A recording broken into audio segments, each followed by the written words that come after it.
Mga larawan ni Miss Catherine Bernardo na may kasamang lalaking Tisoy, abay usap-usapan sa social media hanggang sa ngayon. And Mr. Alden Richards, kung saan ay meron po siyang napakagandang news no na ibabalita sa kanyang mga fan this year 2026. So yan ang pag-uusapan natin ano. But before that, if you haven't subscribed yet to my YouTube channel, please don't forget to like, share, and subscribe at i-hit mo na rin ang notification bell for more updates. And for today's video, let's talk about this one.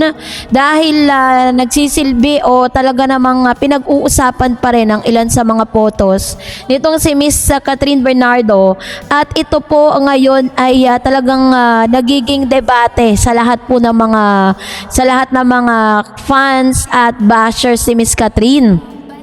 Dahil a photo allegedly showing Catherine Bernardo dining with Mr. Mark Alcala at an upscale restaurant along Makati Avenue has gone viral, stirring press speculation about the rumored affair only to be quickly questioned by netizen. So talagang hanggang ngayon hindi pa rin po sila tumitigil no sa pagdidebate patungkol dun sa isang photo sa lumabas na parang nagkaroon ng ka-dining di umano si Miss Catherine ano. The image was first posted on Facebook by self-described Katniel fans who claim to have seen the actress with the mayor in person. The uploader expressed mock heartbreak in the caption, suggesting that Catherine had already moved on and added hashtag linking the actress and the local chief executive. So isang fan po ng Katniel ang nag-post po ng mga photos na yan.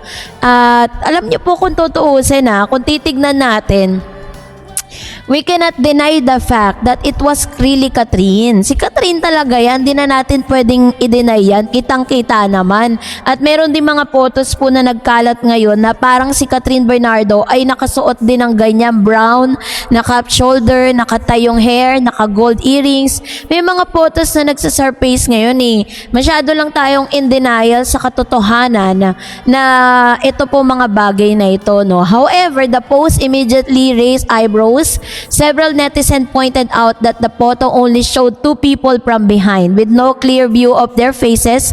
Other questions why in a crowded restaurant no other photos or eyewitness accounts surfaced if the sighting were true. So sinasabi po nila na kung totoo daw to no, bakit daw walang mga talagang masasabi mo na pictures na nakaharap sila, sabi nga ng mga netizens sa social media, kung totoo daw yan, bakit ito namang nag-upload ng photos hindi na lang daw hinantay na tumayo yung dalawa at picturean nang nakaharap sila para talagang wala na pong pag-uusapan. Some users went further by sharing another image of the women in the viral post, claiming that she was not Catherine Bernardo. So meron pong ibang anggulo na nagsasabing hindi si Catherine yan. Message sent to the original uploader reportedly went unanswered, fueling suspicions that the post was clickbait intended to gain engagement. So dahil po doon, umani po ng mga bashing yung nag-post nito na sinasabing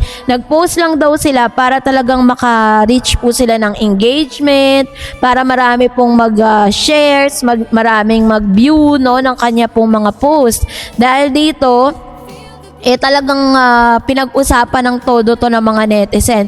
A source close to the actress also denied the claim, saying that Catherine was not at the said restaurant on the date mentioned. So yun, sinabi po dyan ng ilan sa mga malalapit kay Miss Catherine Bernardo na si Catherine daw ay hindi tumapak dyan sa restaurant na yan noong mga time na nagbabiral yung photos na yan. So, which means, dinideny po ng kampo ni Catherine that it was Catherine Bernardo. Rumors linking Bernardo and Alcala have circulated online in the past, particularly that after they were allegedly spotted in similar social setting, still no official confirmation has ever been made by either party regarding the nature of their relationship. So So talagang kumbaga parang they are not yet ready or talagang wala talaga silang relasyon.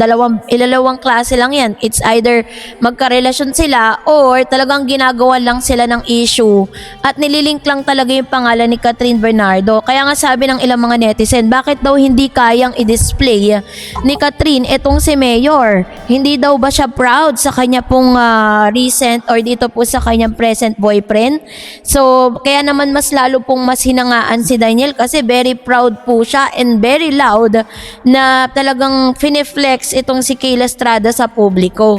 'Di ba? So, kaya naman hanggang ngayon ay debate pa rin po 'yan sa social media, lalo-lalo na po sa X na dating Twitter. Kasabay nito ay nagbigay din ng napakagandang news si Mr. Alden Richards sapagkat si Alden Richards po ay partners with film companies from LA for a Big Tiger. Hindi na lang siya basta actor ngayon. Siya po ngayon ay isa na ring international actor at the same time producer and director. Ito na po yung kanyang level ngayon, mukhang siya maglalaylo siya sa pag-arte pero mas bibigyan niya ng pansin yung kanyang mga companies, Alden Richards, 33 years old, is filled with excitement as his film company, Myriad Corporation, co-producers his upcoming international film Big Tiger. So meron po mga lumalabas sa mga teaser yan na pinabura po ng mga management kasi parang it's not about time para i-release yon pero pinapanguna ng ilang mga netizen.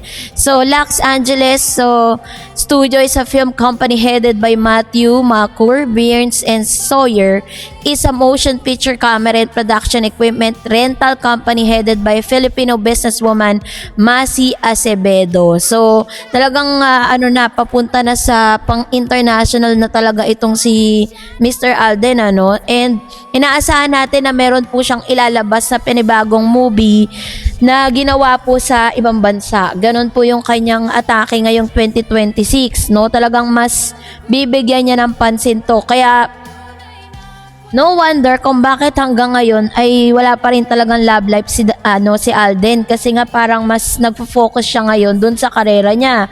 And parang talagang wala talagang siyang time para dito. So as a press con held December 21st, 2025, Alden introduced his partners as well as the lead star of Big Tiger. Joining the lead cast are Filipino actress Max Collins, American-Chinese actor Byron Mann, and American actress Catherine McNamara, Shadowhunters Walker, and Independence. The film director Keone Waxman, The Keeper, Deadly Crossing, and The Ravine was also present at the press con. Talking about how the project came about, Alden said his representative for Myriad have been flying to Los Angeles for the past 2 years to look for collaborators. So ganun pala yung ginawa nila, parang sila mismo yung naghanap ng pwede nilang makakolab, at naging successful naman yung kanilang paghahanap dahil ito na, meron na siyang